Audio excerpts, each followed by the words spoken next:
On June 19th, everything is about to shift. Chiron is moving into Taurus and ending its final days in Aries, or at least giving us a little sneak peek of what Chiron in Taurus will be like.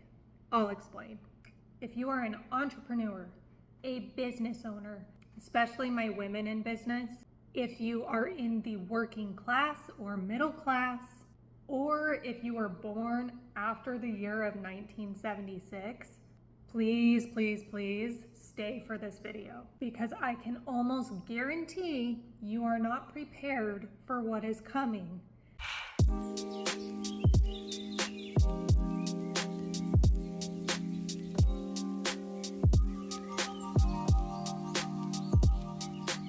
And before we dive into all of it, I want to give the biggest disclaimer I can give. My intention with this video is not to fearmonger, but that doesn't mean that I'm not going to be an honest astrologer, and I am not going to gatekeep this information from you. And some of this information might be hard or feel scary to hear. My intention with this video is to leave you, business owners, women, those in the working class, if you have been struggling economically, or if you are from Generation X, Millennial, Z, and younger, my intention for you in this video is to leave you feeling empowered and knowing exactly what cosmic energy we are about to step into. You know, another little disclaimer is that astrology is not causation. So we will be going through some historical cycles of Chiron in Taurus eras and finding the common threads, finding the common energies that we are going to be faced with as a collective. And our generations have a choice. We have a choice whether we repeat history when this celestial body was in the same sign, or we have a choice to lean into the energy differently and to heal and to transmute all of this darkness into something good and useful. We have a choice. I'm going to give a quick rundown of everything we'll be going over in this video. There will be timestamps below if you would like to skip certain sections or re-listen to certain sections later as we actually get into the energy, because we haven't had the shift happen yet, and these shifts don't happen overnight. It's kind of a gradual build and then a gradual getting used to being in that new energy. And so that we don't get so doom and gloom about it and we give ourselves some agency, we are also going to go over the positive outcomes of those eras, as well as how we, the people, can handle these energies these energetic themes that we are being faced with for the next 7 years. What can we do differently? What can our generations do differently to break the cycles of what repeated before us?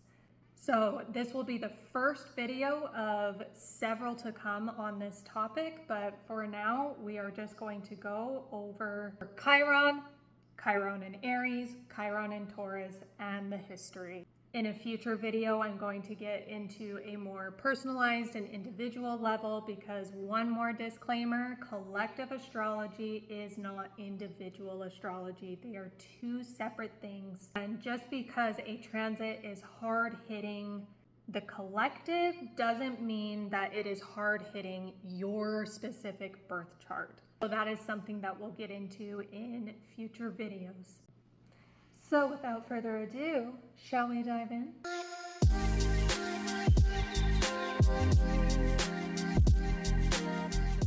So first things first, what is Chiron? Chiron is not a planet. It is technically an asteroid, but it is still something that is trackable within our astrology charts. A fun fact about Chiron, it was actually discovered during a Chiron in Taurus transit, which is super fun. Chiron in astrology, without going into the whole mythology story of Chiron, Essentially, the energetic themes and the psychological themes that come up are around our deepest insecurities and our deepest wounds that we are here to bring to the surface, nurture, and heal. And in doing so, we can also help other people heal their wounds too. So wherever we see Chiron in the birth chart or in a collected transit chart, we are looking at the deepest ouch of the chart. It's the area of life that we on an individual level probably feel the most insecure about, and had to do some work around healing and transmuting. I would describe Chiron energy as soft vulnerability. It is an ouch. It is something that stings. It is something that when it is highlighted and brought to the surface, it's kind of like, ooh, I don't want to talk about that, or I don't want this exposed.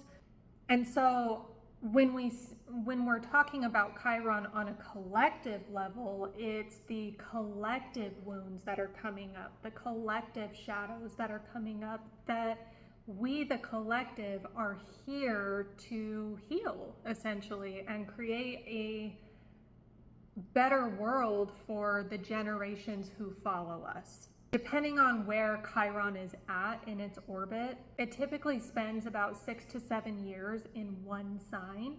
We're obviously talking about from Earth's perspective. And so typically it stays in one sign from Earth's perspective for about 6 to 7 years at a time. So it kind of creates these pockets of long-term eras that these collective wounds get exposed. And by the end of the transit, there is opportunity to heal from the wounds that have been exposed. Key word being opportunity. That's where that free will, do we choose to actually do something with the energy that we're given, or are we just going to be passive about it and let it fly by us? That is the energy of Chiron.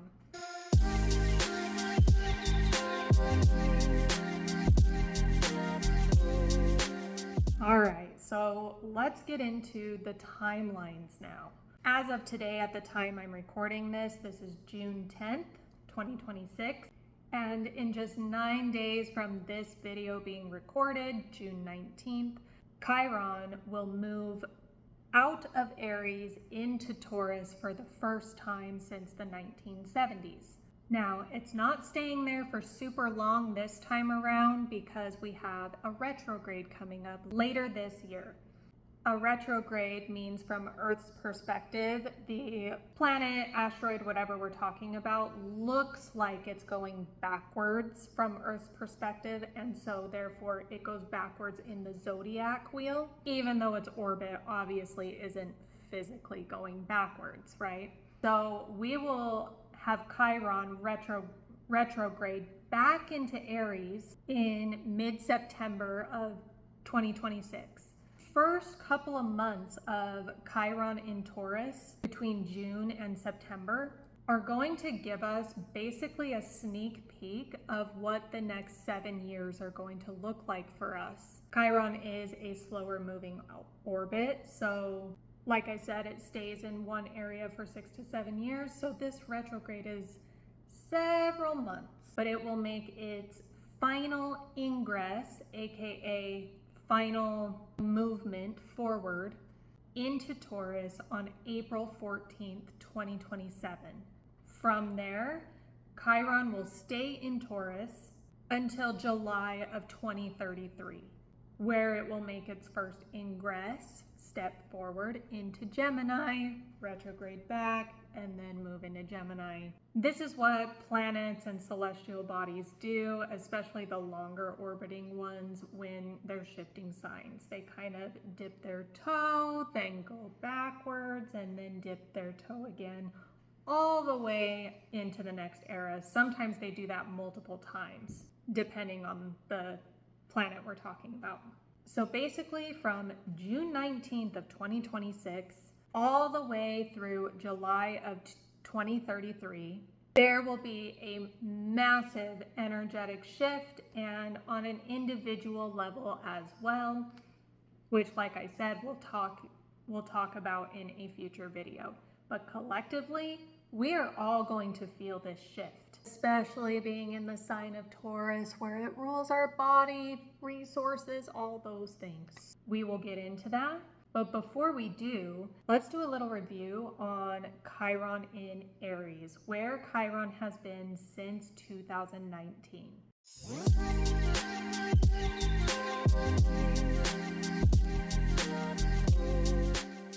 So Chiron made its final ingress, or its final step forward into Aries, February 18th, 2019. It did have a little dip into Aries before that in mid-April of 2018, but for simplicity's sake, we will say Chiron in Aries transit fully started in mid-February of 2019. So as we're getting into the energetic themes of Chiron in Aries, I want you to think of it from this time frame. What has happened since mid-February of 2019 through today, collectively, worldwide, in society, in the United States? Just think about these themes through that lens. So what kind of energetic themes does Chiron in Aries represent? Aries is the very first sign of the zodiac, and it is a fire sign. Aries themes are very much about the self, about independence, about assertiveness.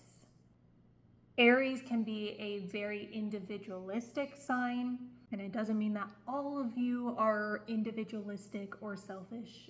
But generally speaking, the energetic theme of Aries is putting myself first.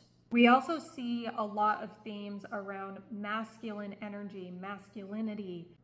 Aries is ruled by the planet Mars, which represents war themes, talking about the collective. Increase of violence, increase of fires, like actual fires. So while it would be absolutely impossible to cover every single thing that occurred since 2019, I mean, hello, that feels like a different world ago, right? I say all the time to friends and family that, it almost feels like there was a world before 2020 and then after 2020, or at least it felt that way, and maybe the collective wasn't quite as knowledgeable about the shadows underneath the surface that Chiron in Aries brought to the surface. So we will go over a couple of major things that occurred that have to do with these energetic themes. I'm not going to cover every single thing. We'd be here all day. But obviously, the very first one that we think of is the big C. Now, I'm not going to say the word because of freaking demonetization and this, that, and the other, but you all know what I'm talking about, the large event in 2020 that shut everything down. This brought to the surface a collective wound of fear. We saw themes around individual freedom versus collective freedom.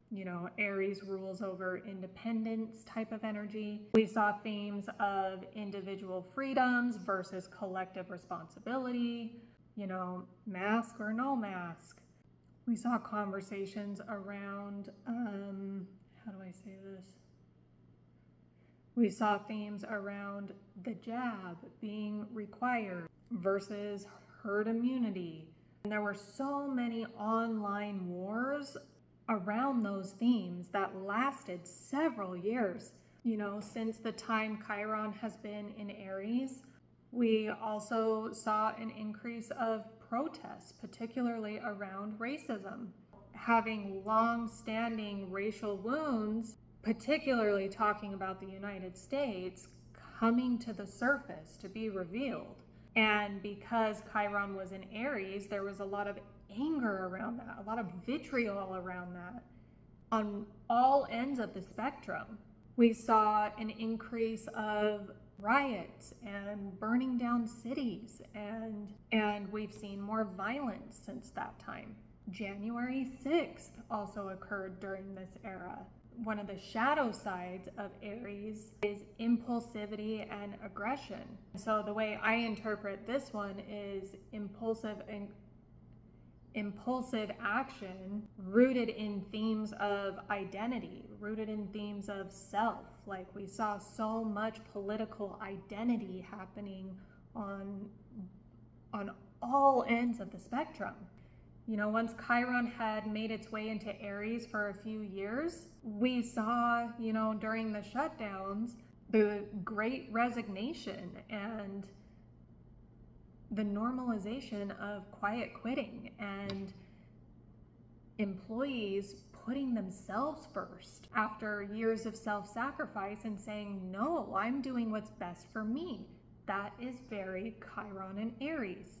You know, wounds around selfishness in the workplace being brought to the surface, and employees taking their independence back and saying, no, I'm not going to tolerate this anymore. Chiron and Aries. We also saw so many fires during this time. Obviously, there's too many to name during this time. We'd be here all day, but the two that I can think of off the top of my head are the Maui fires and the LA fires. And through both of those events, we saw some of the shadow themes of Aries, of selfishness and greed, and homeowners who lost everything having to fight like hell to get their land back because of selfish political or corporate interests trying to make a quick buck. So you can see the dichotomy of these Aries themes and the wound that is being exposed. You know, on one end we have selfishness, we have greed, we have dominance, we have war, we have individualism and borderline narcissism. But on the other side, the more positive sides to Aries are bravery and courage and people speaking up and not being willing to stay quiet. You know, another thing that we saw a lot of during this era was identity politics. You know, who am I? Who do I identify myself as? That is Aries. Aries is about the self. And then last but not least, during this era, we also saw a lot of themes around masculinity versus femininity.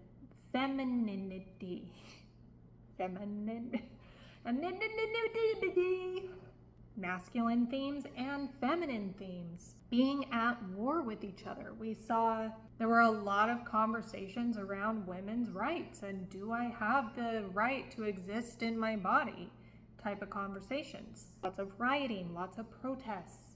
So while Chiron is shifting into Taurus this month, which is June 2026, we still have some lessons to learn around these themes, and we have an opportunity when Chiron goes retrograde later this year to respond differently. Although I will say, I'm not sure if the collective has really chosen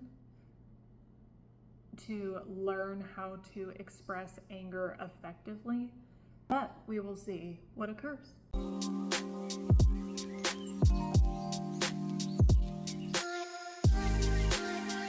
Before we move on to Taurus, I just want to kind of review, like, what were the core painful lessons of Chiron in Aries? What have they been, and what do we have to learn from its last months, its final months, while it retrogrades back into Aries? Number one, core lesson, do I have the right to exist authentically?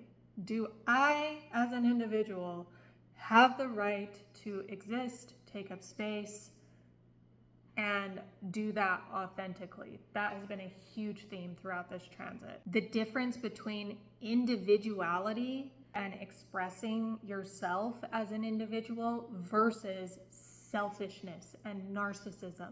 You know, since 2019, we have seen so many collective wars, whether they were online, whether they were physical, regarding personal freedom, autonomy, choice, expression, and rights. Chiron has exposed a lot of entitlement and a lot of narcissism going on within our societies worldwide. Me before we thinking, which isn't always a bad thing, right? Like in the case of the Great Resignation, a lot of employees walked away from that much more empowered with much better salaries after years and years of being underpaid and self-sacrificing for someone else's dream.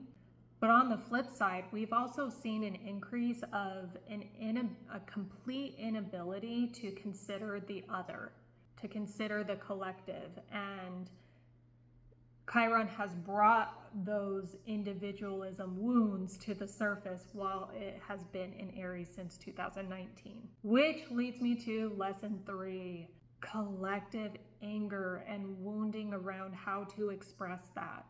Since 2019, we have seen such an increase of public outrage, political riots, social unrest, violence, aggression, defensiveness, both online and in person. When beneath all of that anger, if all of us on an individual level, hindsight is always 2020, but if all of us on an individual level could have had the ability to see that beneath that collective anger were wounds of collective grief, collective fear, paralyzing fear, and collective disempowerment and pain. Anger was the reaction to those things. And a lot of that anger was totally justified. But do you see how if we as a collective knew this information going into Chiron and Aries and had this cosmic weather report of like, hey, we're working with some spicy energy here, and there's going to be some deep wounds around anger that are going to be revealed to the surface,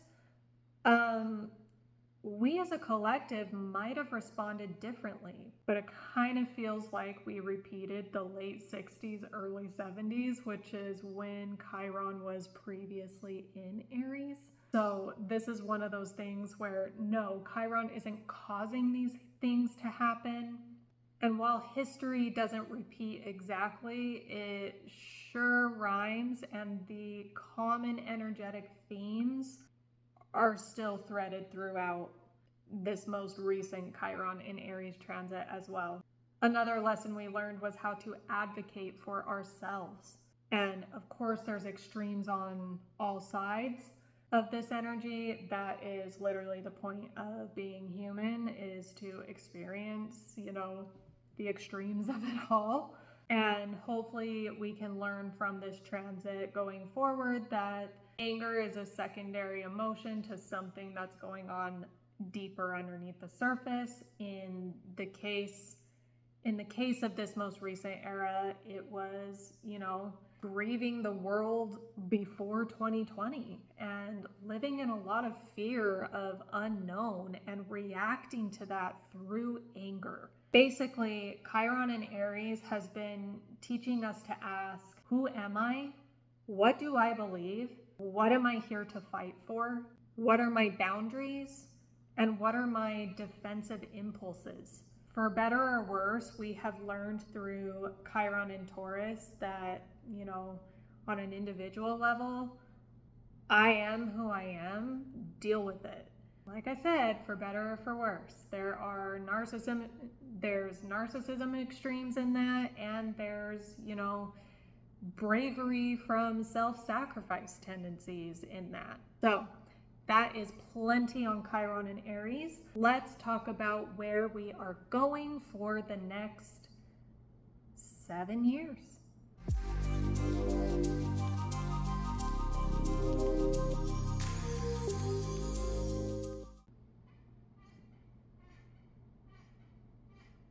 You're going to hear that. It's fine. All right, let's get into Chiron and Taurus now. So as we look through the history of Chiron and Taurus themes, here are the common threads. Now, disclaimer, I can't tell you exactly what's going to happen. I don't have a crystal ball. But what I can share with you are the energetic themes that we are about to be faced with, in addition to the historical patterns and cycles of how we as a collective have handled it in the past. That doesn't mean it has to be handled in the same way in the future, but it does mean that the same energetic themes are going to carry throughout. When we are talking about Taurus energy is completely different than Aries. Where Aries is more fiery, it's more willing to fight, it's more willing to take risks. Taurus energy is much more about comfort, home, body, security, values, resources. It's kind of the day-to-day things, food. I don't know a single Taurus that is grumpy when they're eating a meal that they love. My South Node is in Taurus, so it is energy that I am very familiar with. And I often like to joke that if you're going to have a hard conversation with a Taurus, feed them a good meal first. Because Taurus is all about like the day-to-day things that bring you comfort, that make you feel secure, and that we put into our bodies. So when we're talking on a collective level, here are some of the Chiron and Taurus themes that we're going to be talking about. First is security.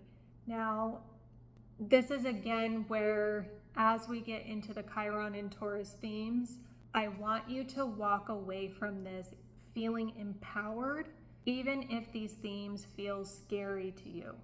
I am not going to lie. These next 6 to 7 years are probably going to be uncomfortable. And we will be asking as a collective a lot of questions around, am I safe? Do I feel safe? Can I afford to survive? Do I have the money and the resources to survive? Taurus very much rules over themes of money and resources. So that's a question that we might be asking or having some ouches around. Is my body feeling safe? And do I feel secure in my body? Is my food safe? And we've already been having, questions starting to develop leading up to this, as Chiron has been in the later degrees of Aries. So as you can see with these transits, it's not like it shifts overnight unless we're talking about Uranus.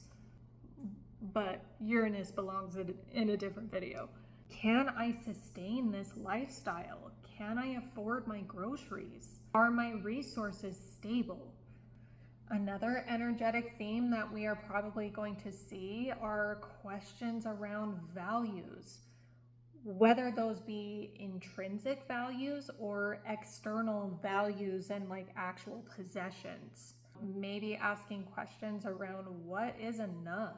What do I actually value? Do I value money? Do I value convenience? Or do I value people and community? We might see a lot of political or religious values begin to shift and change and be rewritten. On an individual level, we might be asking, is the thing that I built my life around actually worth sustaining?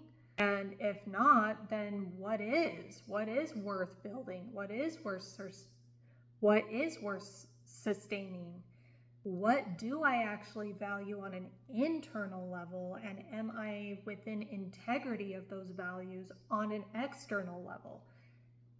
Because if not, Chiron is going to bring those wounds to the surface and it might sting.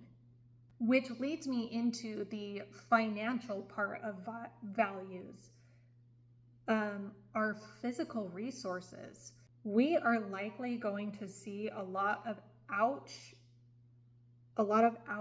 and a lot of pain regarding themes of money, economics, food, land, farming, energy, so like oil, wounds around debt, affordability, wages, housing. Housing is huge when it comes to Taurus energy. We're going to see a lot of wounds being exposed, even more so than we already have around wealth inequality. When we're talking about the food aspects of Taurus, we might see some wounding and ouches around agriculture, farming, quality of our food, and even access to food. Are we relying on our institutions who might fail us during this era? Or are we going to rely on our local farmer down the street? And is the institutionalized agriculture, farming, where we get our food, is that sustainable? Or are we going to need to localize more and use renewable resources more? These are questions that are going to come to the surface. And we as a collective have a choice in how we respond to this energy. Last but not least, we will see themes around the body as well, which on one hand can be really beneficial when it comes to healthcare advancements. I wouldn't be surprised if we see a lot of breakthroughs and healing in regards to a very broken healthcare system, when it comes to America. But it's going to bring up these questions of how does health actually feel versus how does it look? There might be extremes around beauty standards again. This is just my own personal thing I'm noticing around this is we are already seeing such a normalization of skinny culture again. And I do worry a little bit when Chiron moves into Taurus that we are going to see an increase of the extremes around that again, kind of like we did in the 90s, even though Chiron was not in Taurus at that time. Culturally, I can kind of see with all of these GLP-1s, it feels like everyone's on a GLP-1 right now. And while there are a lot of benefits to that, I do think that when Chiron moves into Taurus, we're going to see a lot more extremes around body image and beauty standards again. So if we as a collective can go into that, especially, millennials and Gen Xers who remember what the 90s and early 2000s were like when it comes to those beauty standards, we can respond to this differently than our elders did. We can set the example of what health does feel like, not just what it looks like, what it feels like to be healthy. So those are just a couple of themes that we can see throughout history with Chiron in Taurus. Now let's dive into my favorite part, which is actually getting into the historical cycles.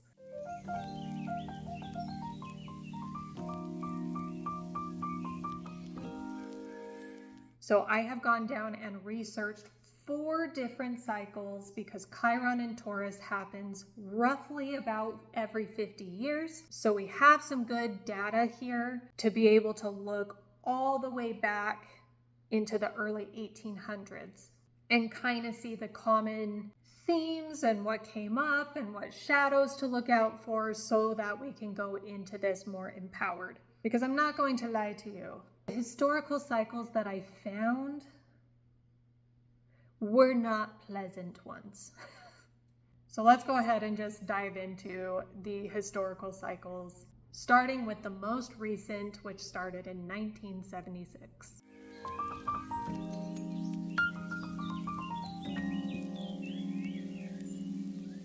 So the most recent Chiron in Taurus transit started in 1976 and ended in 1984. We saw so many themes that are eerily similar to what's happening right now. One of those being insane inflation, the stagflation period, as well as the oil crisis. Have any of you heard your grandparents or your parents talk about waiting in line for hours to fill their gas tank?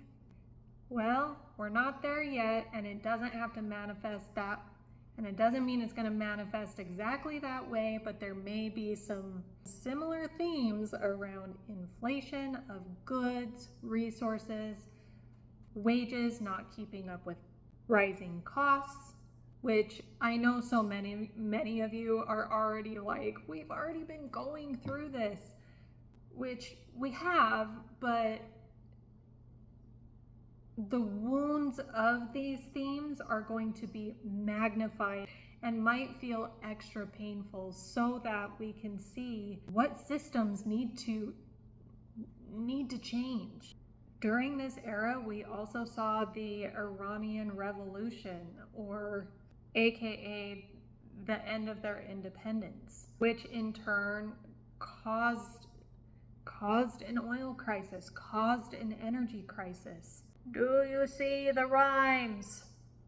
While Chiron was in Taurus in the previous cycle, we also saw a lot of changes around who could own homes, meaning women could finally get a mortgage on their own without their husband, which is really wild to think about as a 31-year-old, because I don't know a life where I couldn't have that opportunity if I chose it. In the early 1980s, we also saw, the consumerism boom and normalization of debt and financing.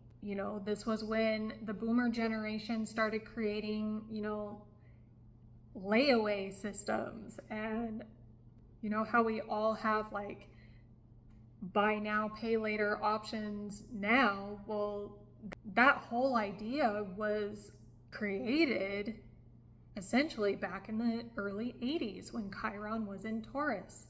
Wounds around money. We also saw the AIDS crisis during this time. This is something that comes back to the body themes, the healthcare themes that Taurus energy brings. And then we also saw former President Ronald Reagan get elected, and he created, Reaganomics and the trickle-down effect, and a lot of things that, the boomer generation loved at the time, but affected Gen X, millennials, and Gen Z in a not so great way.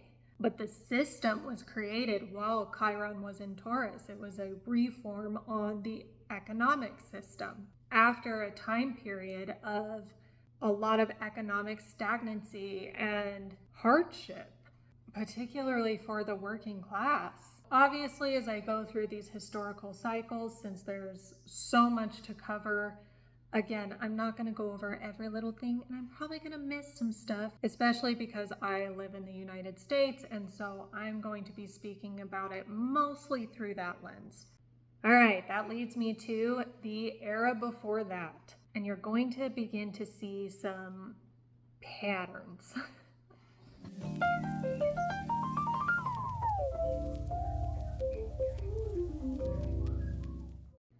So the era before that, which is our second historical cycle, was the year 1926 through the year 1934.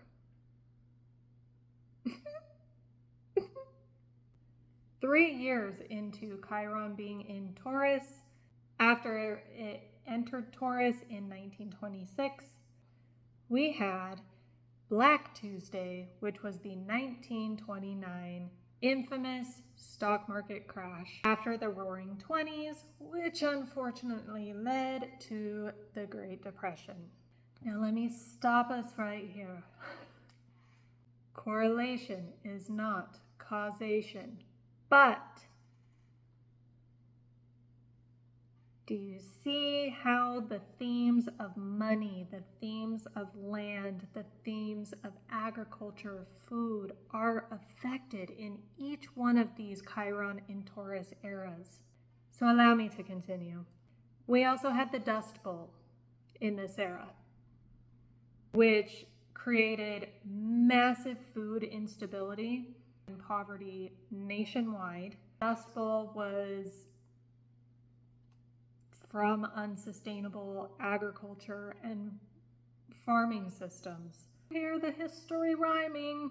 This is another thing that I will be very curious if we respond differently to in this era. The last 2 cycles, there were themes around drugs and alcohol. In the 1976 to 1984 era, we had a lot of conversations around the war on drugs during that time.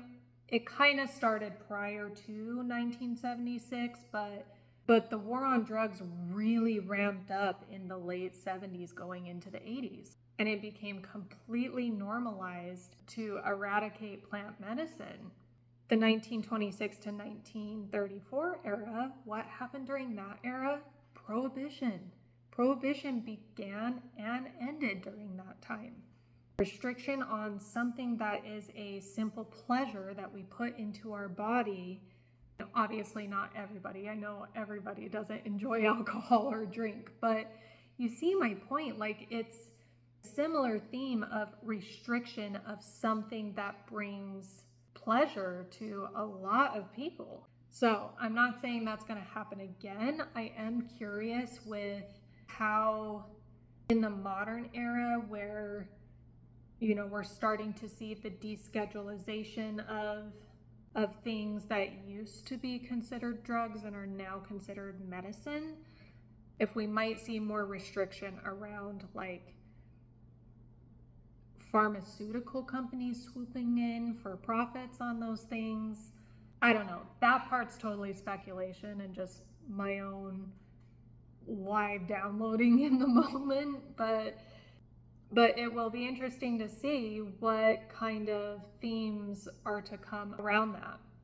Okay, back to the 1920s and 30s. This was also when penicillin was discovered, and so again, huge breakthrough in something that affects our bodies, our health, and our healthcare system. We also saw some of the most massive economic reform that has ever happened in our country, talking about America. When President Roosevelt was elected just a few years prior, his administration passed the New Deal. Now, the New Deal included things like our Social Security system and a lot of labor rights and the 40-hour work week. Those didn't exist before that time. Weekends weren't really a thing. Social safety nets in general were not a thing before that. So you can see how Chiron in Taurus highlights these wounds around, labor rights, wages, what does work and earning look like in our society? Wealth inequality wounds causing economic policy changes. And while obviously 100 years later, we can see a lot of problems with these systems that were created back then, at the time, they were revolutionary policies happening to our economic system. So, and I also find it so fascinating that, there's been this narrative out there for a while that Social Security funding will be ending in like 2033. Well, where's Chiron going to be at that time? It's going to be in Taurus. So there will be opportunity to heal from these wounds, that these policies that were great for a society 100 years ago, but not so great for a society 100 years later. We might see some policy changes around that time, and there's opportunity for those policy changes to be healed, essentially, through Chiron. This is another theme that has, carried its way throughout. You'll see it in the next couple cycles that we're going to talk about. This is a not so fun one to talk about, and it is, but during this era was also the same era that the Nazi Party was founded in Germany. Hitler wrote his manifesto during this time, and while World War II hadn't gone full blown yet, the Chiron in Taurus energy brought up themes around who belongs on this land. We saw that throughout multiple countries. We saw that immigration bans place in certain places. It is something to watch out for as we move into the next era. Like, how are we going to respond to these leaders who are creating narratives around who owns the land or who belongs on the land? All right, now let's get into the era before that.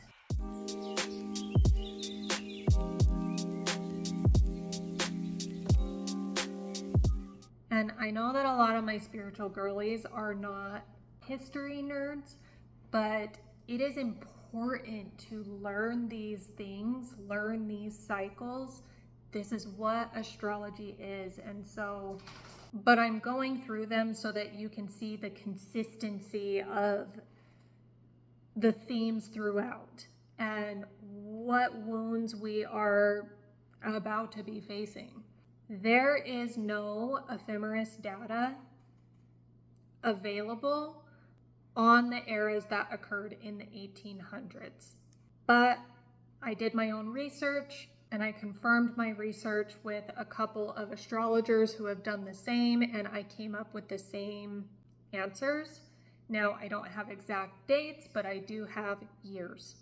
The time before the 1920s, we're looking at about 1876 through 1884.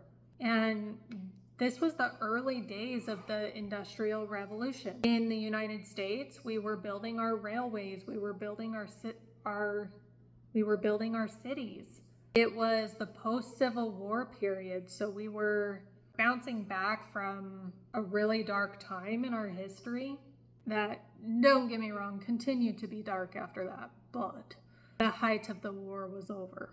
This was also when what was called the Gilded Age was happening. Was a mixture of mass immigration from Europe to the United States because there was so much money going on. But unfortunately, it was an extremely corrupt era that rhymes a lot with what's happening now. There were a lot of monopolies that were formed during the Gilded Age. This was when John D. Rockefeller essentially made a corporate monopoly over the oil industry. Do you see how oil keeps on repeating? It was all centralized, and like essentially all the profit was going to the top, leaving people with low wages and no way to afford the resources that were being centralized and priced however they wanted to. I think we also saw JP Morgan forming a monopoly over the banking system at this time. Don't quote me on that one, but I think that was happening at the same time. And because of this, it caused widespread poverty, obviously, which led to protests on wages and labor rights. Do you see the pattern is patterning? And again, going back to the who belongs on this land theme, this was also when the Chinese Exclusion Act occurred in the United States, and we stopped allowing immigration in from China. It became illegal during this time.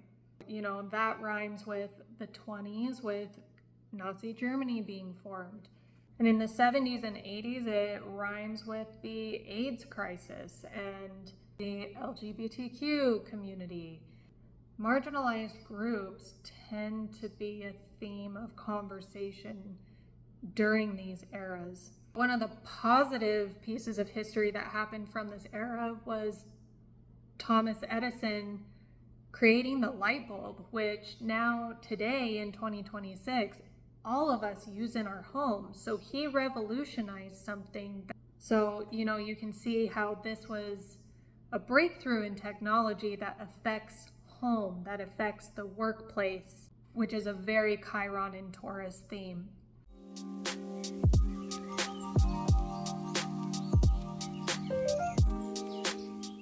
And then the final cycle of history that I have is the year 1828 through 1835. During this era, we had what was called the Indian Removal Act in the United States. I'm sure you can guess what happened there. This was a policy that was passed that affected land and ownership of indigenous people and forcibly removed them from their homes.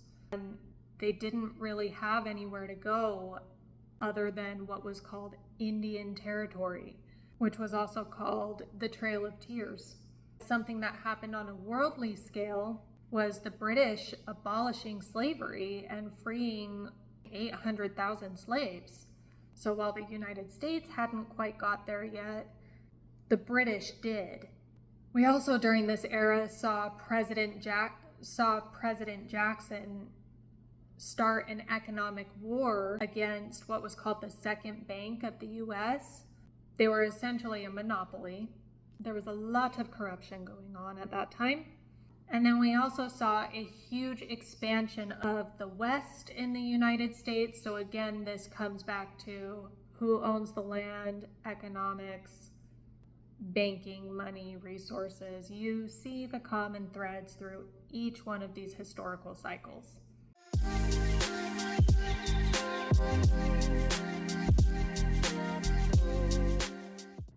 Of course, my camera died. So to summarize all four overarching energetic themes, patterns, the physical things, the physical ways that consistently manifested over multiple eras of Chiron and Taurus. We had internal value systems being challenged as well as external value systems being challenged. We had instability of resources, money, economic systems, and reallocation of those things. We saw major wealth inequality wounds being really loud. We saw a lot of wounds around agriculture, farming, food, and instability and wounds around those themes being brought to the surface so that they could be reformed. We saw themes around land rights, land ownership, who owns what piece of land.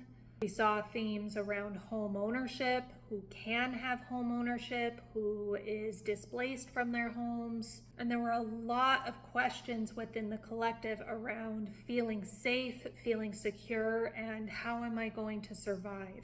We saw patterns of economic anxiety fueling extreme political movements, specifically on wealth inequality. We saw patterns throughout every single one of these eras where having stability of resources and wealth, possessions, money, truly was a luxury. We saw the global map being rewritten so many times. And unfortunately, that was done through a lot of land grabs, through a lot of greed, a lot of land grabs from powerful people without the consent of the people who existed on that land before. We had tons of uprisings around wages, around the workplace, inflation and affordability. The basic question of, can I afford to buy this? Is this actually valuable to me? That wants versus needs conversation and wounding. We saw resources being highly valued during these eras. Resources meaning assets, energy, food, agriculture. While this isn't financial advice, might be something to invest your time, energy, money into at this time. And we saw themes of overall definition of security, whether it's, security on the land, security in the body, security in health, security in food, security, insecurity versus insecurity, and all of these themes be redefined during every single one of these Chiron and Taurus eras.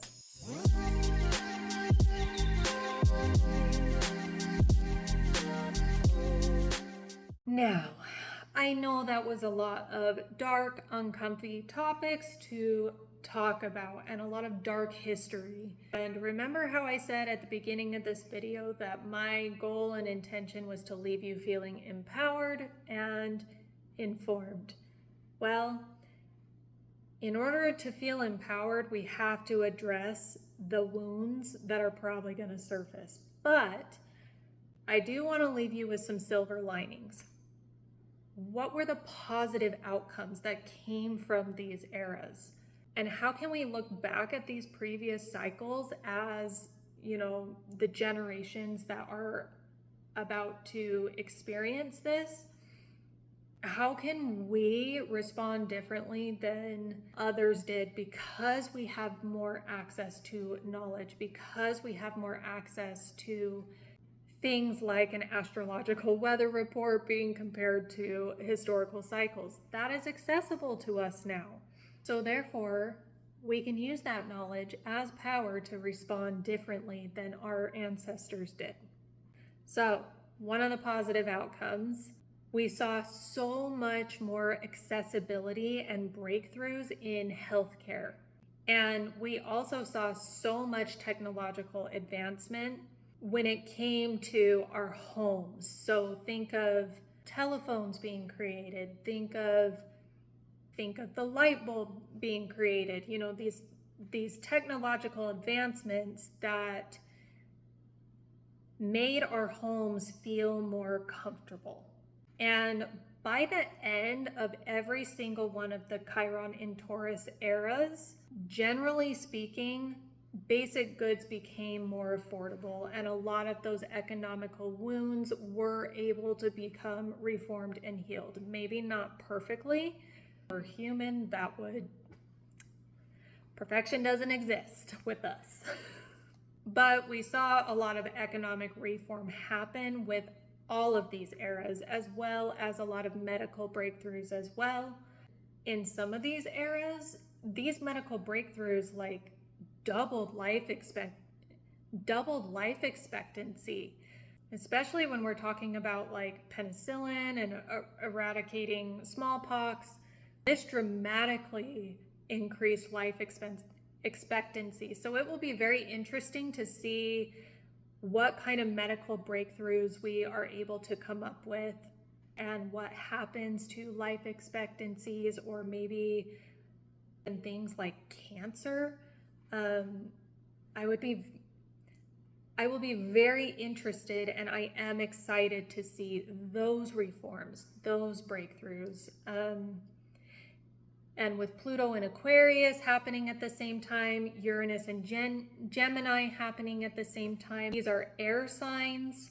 So I'm sure AI is probably going to be a big conversation in these breakthroughs. So we'll see how that goes going forward. Which leads me to the next silver lining that came through, the next positive outcome, which was economic reform. Every single one of these eras had some sort of economic or labor or workplace type of reform that better served the people's values.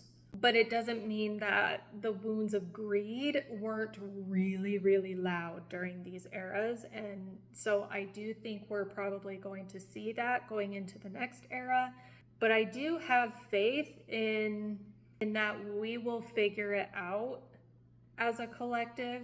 I actually forgot to say this when we were going over the history, but when I was talking about the Gilded Age, for example, one of the positive reforms that came from the Gilded Age was laws and regulations and banning on, corporate interests and lobbying on politicians.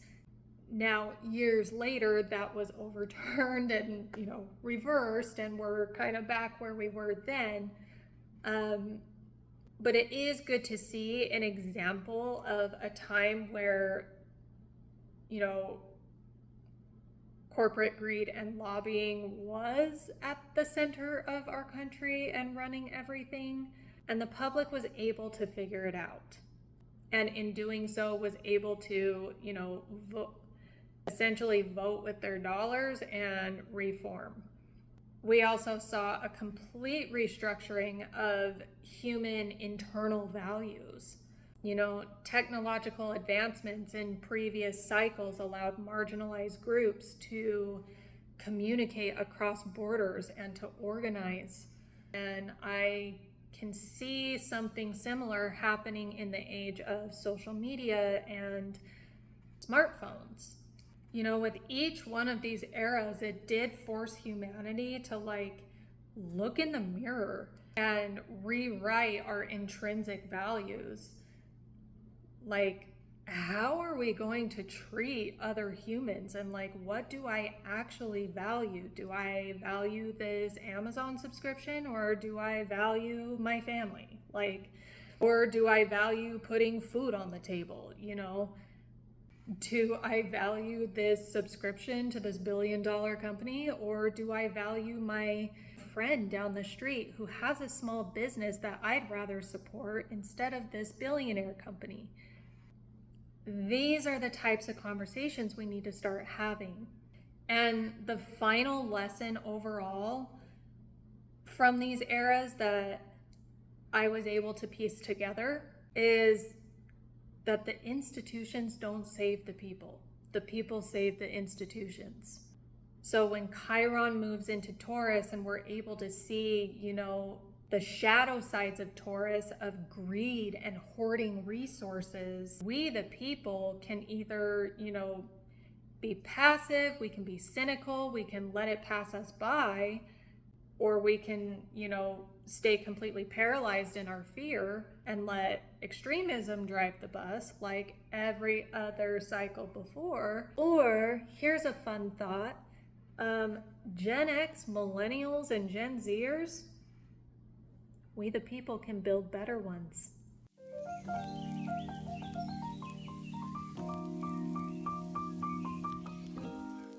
So that leads me to my final segment, which is how can we the people handle this energy differently this time? I have 5 tips for us for how we can best lean into this energy for the next 7 years. It's gonna be a hard shift. It's gonna be an uncomfortable shift, but here's how we can utilize it to heal our economic systems, to heal wounds that are going to be exposed at their loudest volume. Number 1, we know from every single one of these cycles that major technological growth causes systemic disruption in resources, labor, in land. So maybe instead of waiting for mass unemployment and poverty, maybe we start demanding in a different way than we have been while Chiron was in Aries, now by voting with our dollar. Are you practicing what you preach? Let me give you a couple of examples of this, and these might be hot takes. I'll take the heat. Example 1 would be complaining so much about the wealth inequality with these billion-dollar companies and billion-dollar industries, but then you still have multiple streaming subscriptions to these companies, or you're still ordering from companies that don't align with your actual values. You're gonna have to start practicing what you preach in this next era if you want actual reform. We have so much more power and agency than we think. So start asking yourself now, what do I intrinsically value, and where is my money going, and is it in alignment with that? And I know it's hard, especially us of, you know, millennials and younger especially. We have grown up in such an instant gratification and such a dopamine heavy consumerism, instant gratification world. But then how many of us don't own homes? How many of us are paycheck to paycheck? How many of us, don't even have money in savings? I know this is a blanket statement. It doesn't apply to everybody, but this is what I'm talking about. Are you intrinsically in touch with your values, and are you using your money accordingly? This is one way that we can prepare for it now.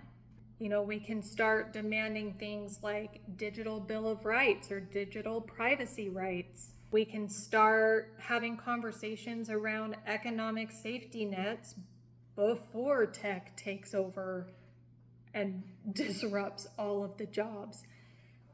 But the thing that gives me hope about it is this has happened in every single Chiron and Taurus era where the technology advanced. It created disruptions, created a lot of wounds around those disruptions, but ultimately we figure it out. So let's go into this era figuring it out sooner instead of just letting it happen and being passive about it. Number 2, we the people really need to use a whole lot of discernment right now when it comes to economic scapegoating. Allow me to explain what that means. Every single one of these eras, there was some sort of marginalized group that was blamed for economic or health instability. It's one of the oldest tricks in the book that powerful leaders do to suck more of that wealth towards them and away from you. So something that we the people can do is use discernment towards leaders who preach that your economic hardship is due to a marginalized group. Please look at these historical events closely if you don't know that much about them, because that is a very strong possibility of being a reality with Chiron and Taurus during the next 7 years. And we've already seen a lot of fights about this the last 7 years. We've already seen a lot of conversations leading up as the energy has heated up around some of these topics already. So as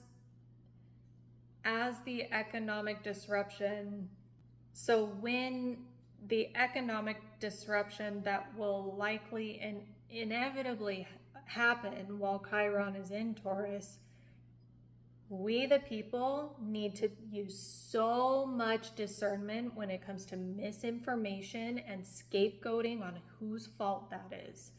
Because the people who are taking your money, they don't want you to know it's them.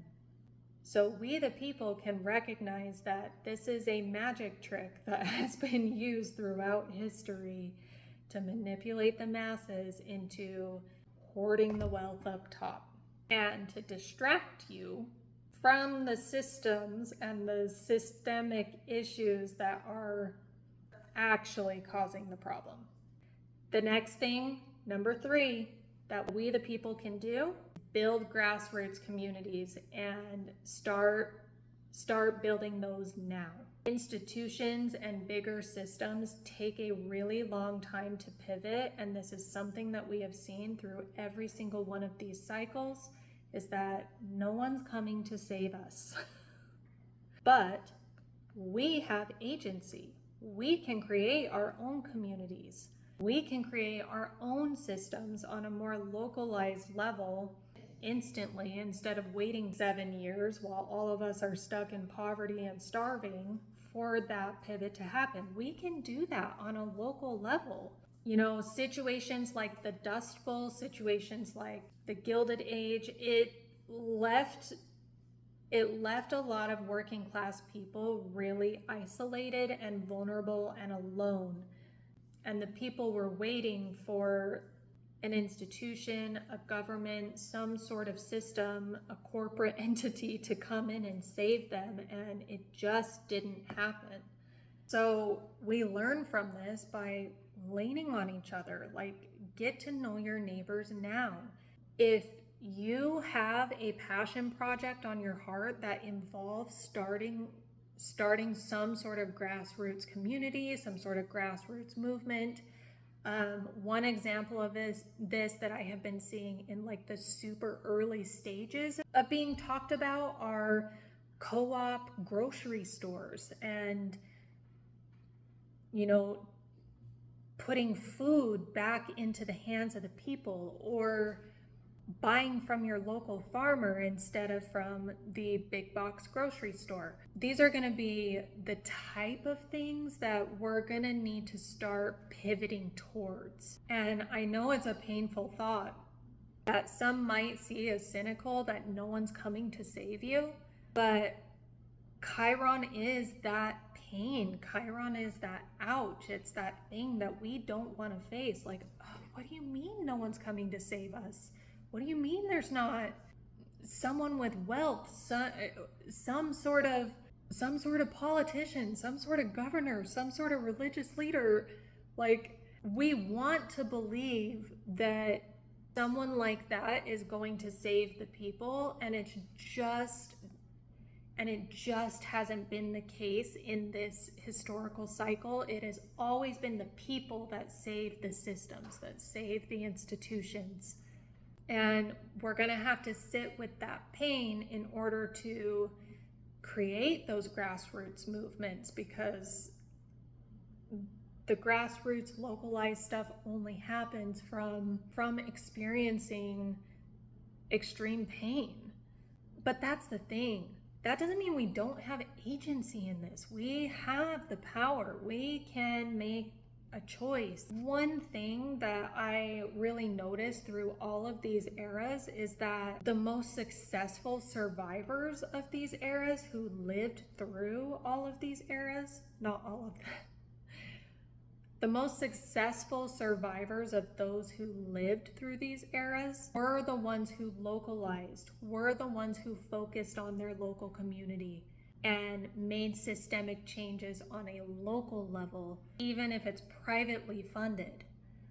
Co-op food markets, community-led education. I wouldn't be surprised if homeschooling becomes like completely normalized. Like, I know it was somewhat normalized during the 2020 years, but I think going into the Chiron and Taurus era, it might become like standard. The way we do public school now is probably going to be completely different. Another thing I wonder if will become more normalized, and we're kind of already seeing the early phases of it, is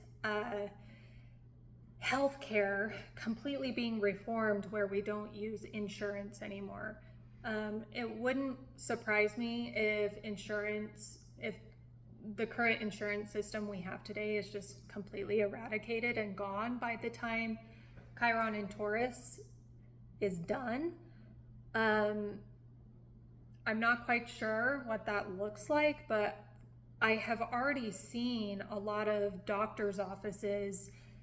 Can't think of the name of it. If you can remember the name of, if you know the name of it, put it down below. But basically, it's like you pay the doctor's office a membership fee, and you have access to this, that, and the other. Instead of having to go through insurance, you're just paying a membership fee. That's one of those grassroots changes that like takes out the current system and moves it into a more localized community level, where the doctor can actually serve the patient in the way that they need to. This is just an example.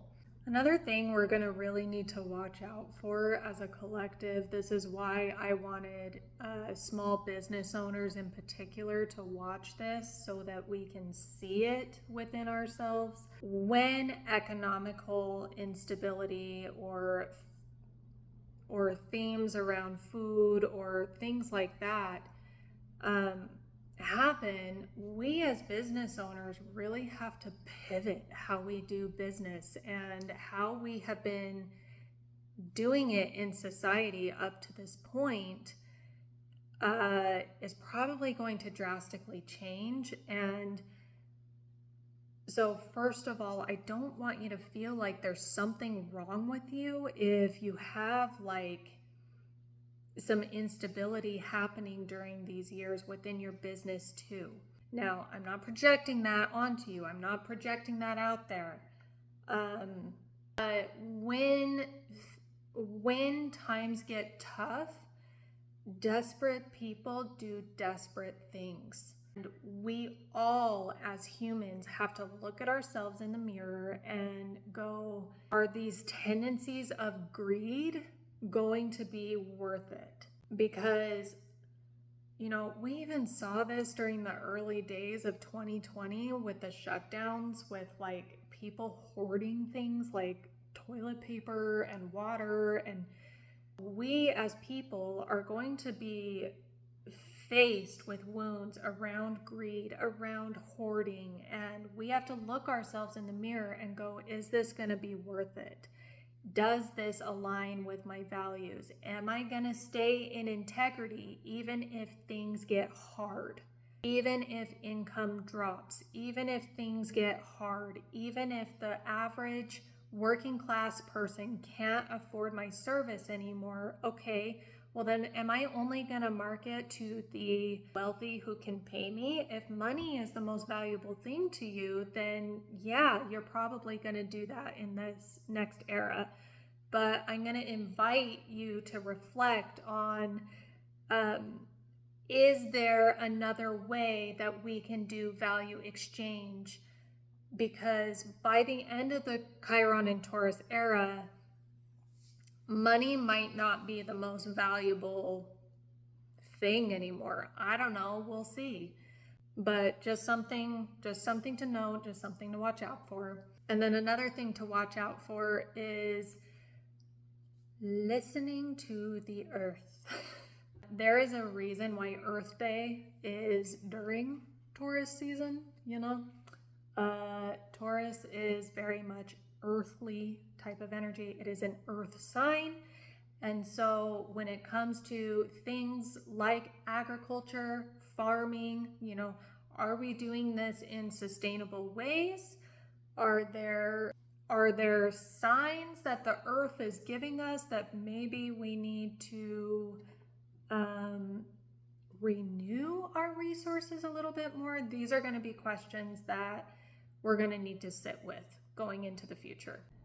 The most positive outcomes that happened from the previous Chiron and Taurus eras always came from people who collectively named the wound out loud.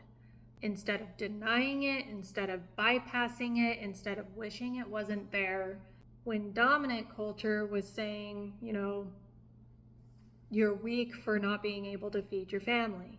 So if you take nothing away from this, I would say that now is a better time than ever to get extremely, extremely in touch with your intrinsic values, with your body, with your health, your nervous system.